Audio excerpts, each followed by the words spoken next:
All right, good morning, everybody. Welcome to the first installment of a long series here at Hand and Stone in a venue we're calling the Treatment Room for a number of reasons. First, let me introduce the star players here on the roster. First and foremost, let me introduce Nicole Alberger, who is our production manager, our producer, she's our roadie. She handles all the union communications with all the unions around the country, soon to be around the world, and just a pleasure to work with. Nicole, thanks for setting everything up today, and you look fabulous as usual. So great to have you here, of course, because without you, this wouldn't happen. My name is Bob McQuillan. I'm the Vice President of Franchise Development. Excuse me? What'd you say, Nicole? I said good morning. Oh, good morning. My name is Bob McQuillan. I'm the Vice President of Franchise Development for Hand and Stone, which is a massage and facial spa franchise. And as you can see, I am in the lovely confines here of one of our beautiful spas. And this could be a spa near you. Today, we are very, very excited to have our first guest. This is really an honor in the treatment room at Hand and Stone. That is none other than Nick Powills, who is Nick is a husband. He's a dad. I guess the two most important titles. CEO. He's an author. He is a chief brand strategist. He's a member of the Forbes Council. He has received a bachelor's degree from Drake University in journalism. Nick is a proud owner of season tickets to his beloved Chicago Cubs, and you'll find him there on most home games.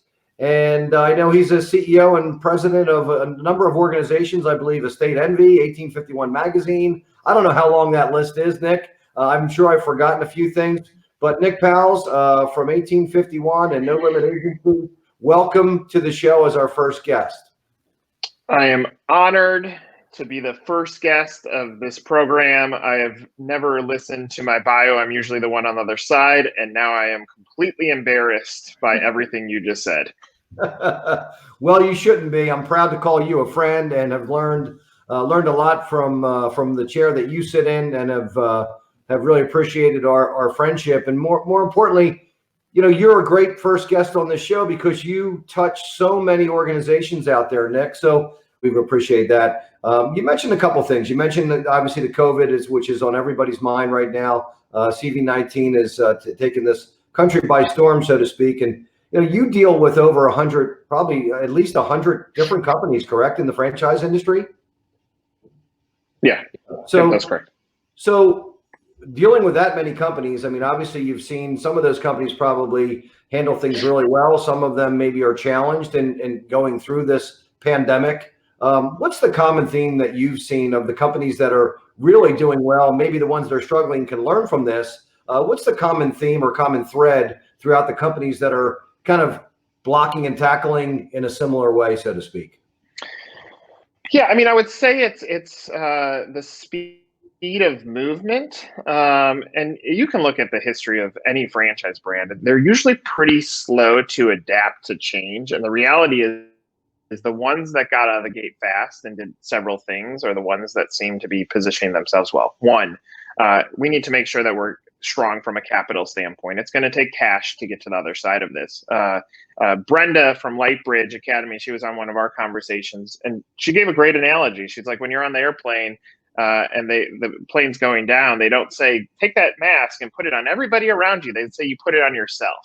So the franchisors that got out of the gate and said, hey, we're taking that oxygen mask and we're putting it on ourselves to make sure that we are going to be sustainable is good. The franchisors that started on March 15th, started talking about what does July 1st look like, or August 1st or September 1st, so that they could push out how are things going to change within our organization, and how do we plan for that moment from a cash standpoint, are navigating this pretty well. Franchisors that said, well, wait a second, this royalty that's been being paid to us this entire time, like it was just coming from franchisees, now it actually has real purpose to support the franchisees at a higher level than we've ever supported them. What that's done, we had a client discussion last week, and they start out of COVID down 90%. That's impactful. That is out of business navigation. And get on a call with them. I go, how are things going? He goes, oh, things are going in a right direction. We're down 50%. And I was like, all right, well, let's take that data point. What else exists? And he's like, well, franchisee satisfaction is going up. So to hear that sales are down 50%, but franchisee satisfaction is going up, that's a big deal. That means they stepped in and they supported their franchisees. And the last one is, in any downshift in the economy, there's this pond of franchise buyers, people that want to be first-time franchisees. Let's just put that's the pond of first-time franchisees. And typically franchisors, when things get shaky, they jam on the brake and they push it down as hard as they can because they're trying to do what I said is step one, is free up the capital. But the reality is, franchising works opposite of the economy, because if the buyers heat up when the economy goes down, then franchisors actually have to go on a reverse shift. So you have sustainable budgets when things are good, and then you have the rainy day budget that you maximize when things go bad, because this pond is full of fish, people that are going to be franchise owners, and it's filling up more and more every week as unemployment goes up and shakiness in jobs, especially the middle manager, goes up. Yet all these franchisors, the fishermen, they left the pond. They went back to their homes. They're not in this pond yet. All this fish is ready to bite. So what the gap that ultimately is going to create is, if the brokers are the only ones that jump in that pond, then that high percentage of the franchise fee that ends up going over to the broker is going to continue to annoy franchisors, when this is opportunity to jump in there. So the brands last, like, I would cash flow, one, supporting the franchisees, two, and then really, really, really figuring out how do we navigate this storm from a franchise development standpoint. The ones that are jumping into that are absolutely positioned to have a great return.